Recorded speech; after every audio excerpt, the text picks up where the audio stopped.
Bom, a gente tem uma matéria aqui no nosso site, no Diário do Centro do Mundo, e aí eu vou ler ela, Pedro, rapidamente, e queria que a gente começasse nosso papo sobre economia a partir do teu comentário dessa matéria.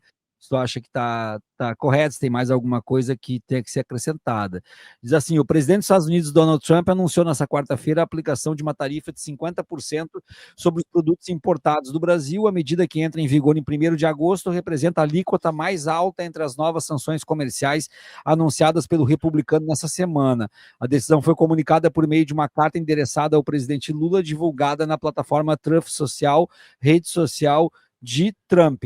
No texto, o republicano afirma que a medida se justifica por uma relação que considera desbalanceada com o Brasil, mas também faz referência explícita à situação do ex-presidente Jair Bolsonaro, réu no Supremo Tribunal Federal por tentativa de golpe.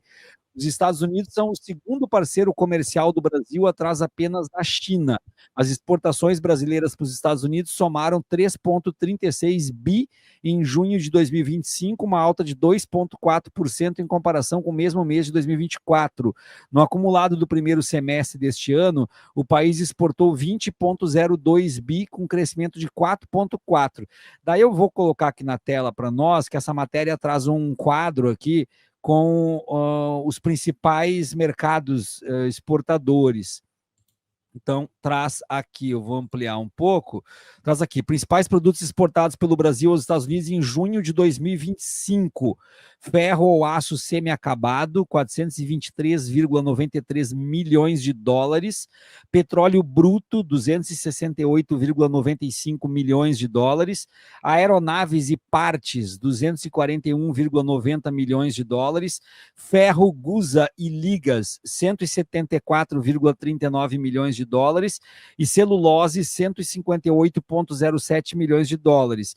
E os mais exportados no primeiro semestre de 2025, o petróleo bruto, 2,378 bi, isso tudo de dólares, ferro ou aço semi-acabado, 1,951 bi, café não torrado, 1,168 bi, aeronaves e partes, 1,043 bi, e ferro, gusa e ligas, 865,77 milhões de dólares. Apesar do crescimento das exportações, o Brasil importou mais do que vendeu aos Estados Unidos no mesmo período. As importações em junho foram de 3,96 bi, alta de 18,5% em relação a junho de 24.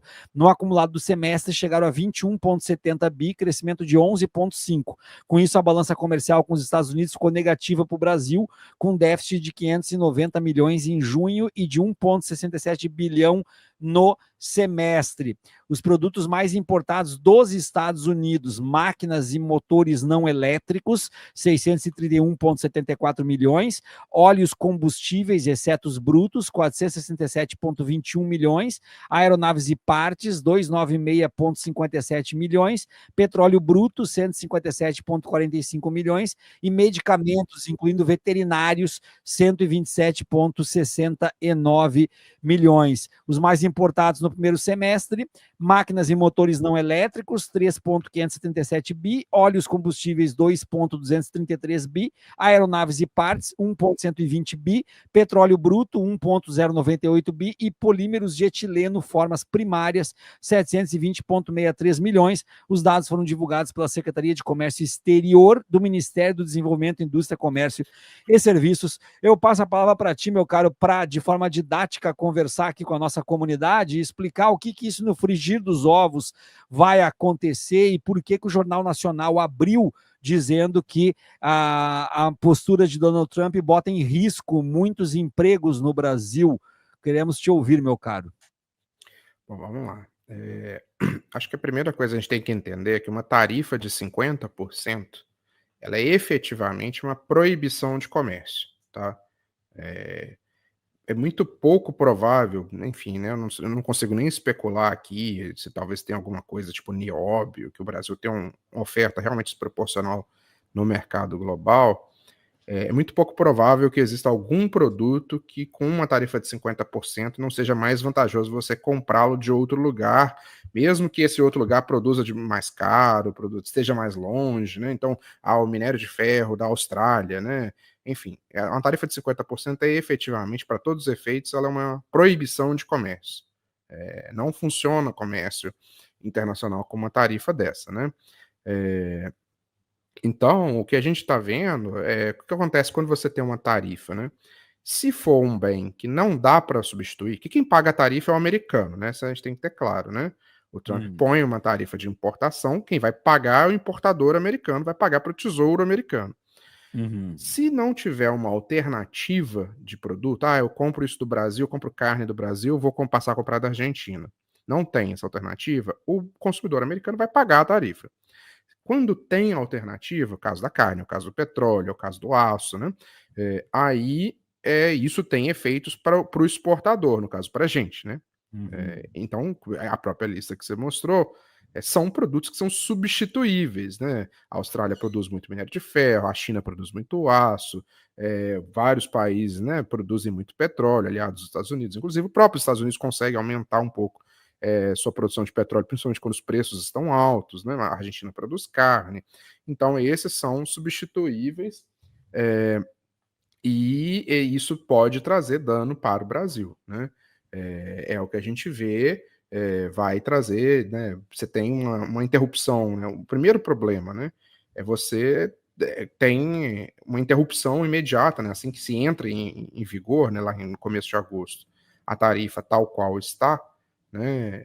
Imediatamente quem exporta esse produto para os Estados Unidos vai ter um problema, né? E não é simples, né? Você tem que achar outro comprador, não é automático. Você tem que fazer contratos para outros compradores. Então, o que acontece é o preço dessas exportações, você vai tentar vender ao preço que der, porque às vezes você não pode nem ficar parado. No caso do petróleo, por exemplo, né? O petróleo bruto, que é o principal item de exportação, né? Ele não chega nem no território brasileiro, né? Como a maior parte da produção de petróleo ela está no mar, né?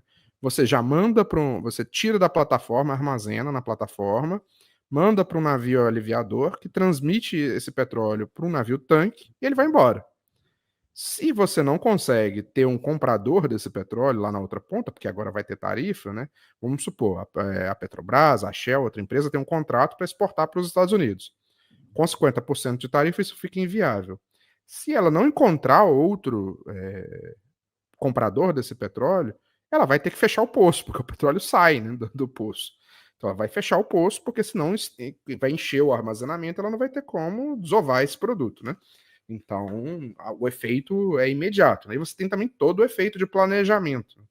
Vamos pensar, por exemplo, uma siderúrgica que poderia estar ali fazendo uma expansão da sua planta, né? Pensando, cogitando, né?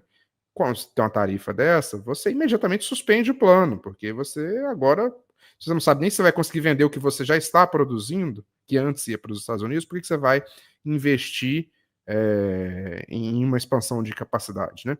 Então, para esses setores que têm uma exportação relevante para os Estados Unidos, o efeito pode ser muito grande, né? As tarifas entrando em vigor e, inclusive, para os empregos, né? Para as vendas e para os empregos. Então, é isso, é um ataque à economia brasileira em nome da impunidade do Bolsonaro, né? Me diz uma coisa, e o Lula se pronunciou e disse que isso vai ser respondido pela Lei de Reciprocidade Econômica, lei que, foi aprovada pelo Congresso, inclusive. Isso significa que ele vai devolver na mesma moeda, vai taxar também 50%. O que isso representaria? Aumentaria o problema na mesma proporção, o que é de um lado para o outro, vice-versa, é mais ou menos isso? Eu acho que essa seria uma atitude que não seria muito boa para o Brasil, né?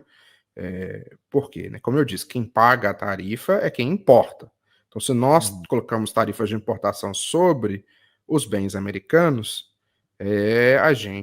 nós é que vamos pagar se não tiver substituto, né? Então, eu acho que responder na mesma moeda idêntica, colocar uma tarifa generalizada de 50% não é bom, tá? O que é interessante, duas coisas. A primeira coisa, como o Lula falou, os Estados Unidos têm superávit com o Brasil, né? O Trump falou uma mentira, né? Além da bobajada toda, é uma mentira. O Brasil não, os Estados Unidos não têm déficit com o Brasil. tem superávit, exporta mais para o Brasil do que importa. Mas, principalmente, os Estados Unidos têm um superávit muito grande na conta corrente. Qual que é a diferença? A balança comercial são as transações comerciais. O americano compra aço brasileiro, compra petróleo, a gente compra um computador, compra, né, alguma coisa, isso é balança comercial.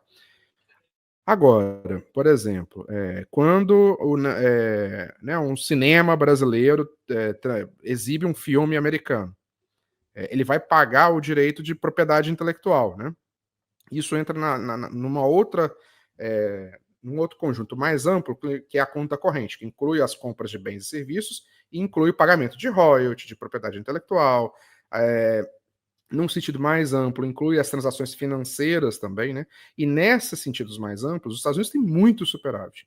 Então, a minha leitura é de que o correto de responder, onde dói mais, é justamente nesses espaços mais amplos, e aí o principal e mais fácil de apertar o calo são nas remessas de lucros e dividendos de empresas americanas, que operam aqui e que mandam seus lucros para os Estados Unidos, porque isso não nos afeta, né? Vamos supor, né, um streaming qualquer, né, que opera aqui no Brasil, eu sou usuário do streaming, pago minha mensalidade, se taxa o lucro, ou se impede o envio de lucro para os Estados Unidos, isso não afeta em nada ali o custo daquele serviço. No caso desses serviços online, pode até ter interrupção, mas se for uma fábrica, por exemplo, que opera aqui no Brasil, mas é de propriedade de cidadãos norte-americanos, não afeta em absolutamente nada. O dinheiro, a fábrica vai funcionar, a empresa vai vender, vai continuar tendo lucro, esse lucro só vai ser taxado, né? Então eu acho que o local correto de responder, que não dói na gente, dói neles, é justamente nesse. É só para dar um dado aqui, né? Que é dado de 2022, os Estados Unidos são o principal, ainda são em estoque, né? O principal investidor estrangeiro no Brasil. Se pegar o histórico de investimentos que foram feitos estrangeiros no Brasil, os Estados Unidos é o principal. Isso está mudando, né? A gente viu até esses dias o Lula anunciando lá a ferrovia chinesa que vai cortar a América do Sul, né? Aliás, foi um dos Atlântico-Pacífico, né? Que um dos motivos que levou ao Trump chegar nesse ataque, né? Mas isso está mudando, mas os Estados Unidos ainda eram, né, o principal investidor histórico no Brasil. Então, todos esses investimentos, quando geram lucro, são enviados para lá. Eu acho que o jeito correto de revidar proporcionalmente é por esse meio, porque aí não dói na gente, dói só neles, e não causa inflação aqui, não causa nenhum problema para a gente aqui. Mesmo assim, né, se for avaliado que não dá, tem que revidar. Eu acho que, e aí que seja por igual, né? Acho que a gente tem que ter noção que essa é uma questão, acima de tudo, política, né? Como o povo da Venezuela, o povo de Cuba sabe muito bem, não se abaixa a cabeça, né? Você sofre a consequência e diz para o povo brasileiro, né, com clareza, falar, olha, isso é um ataque na soberania, haverá impactos no país se a gente responder com tarifa equivalente, mas é necessário fazer para demonstrar que a gente não é quintal de ninguém, né?